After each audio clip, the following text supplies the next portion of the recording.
ministry or RBI or bank. Why school education you cannot? Anyhow, it's very expensive.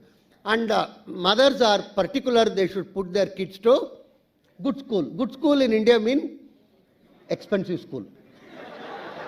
Very simple. Your school, how much it come? Monthly 20,000. Yours 15,000. Oh, 20 is. It's a very simple way of understanding. And my colleague Harold Skipper, 2 minutes, asked me in Atlanta.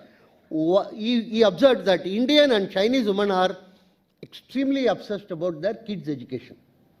He has been observing that for long, and they had discussed it. He asked me why our Indian women are so much worried about their kids' education. I told Skipper, you don't understand India.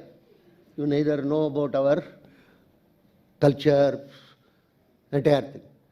Every married woman in India wants her children to be better than her husband. Very simple. I told her.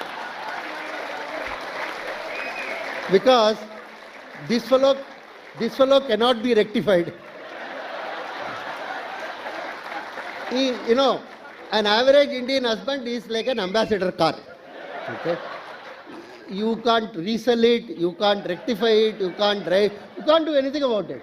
What do? You just keep it. That's all. It's all right. One more furniture. Right? As my sister used to say, at least furniture we can move around in the house. This fellow, I cannot even do that. So that is another. So they are very, very important for their children's education. That's the dominant. They don't mind sacrificing even their entertainment or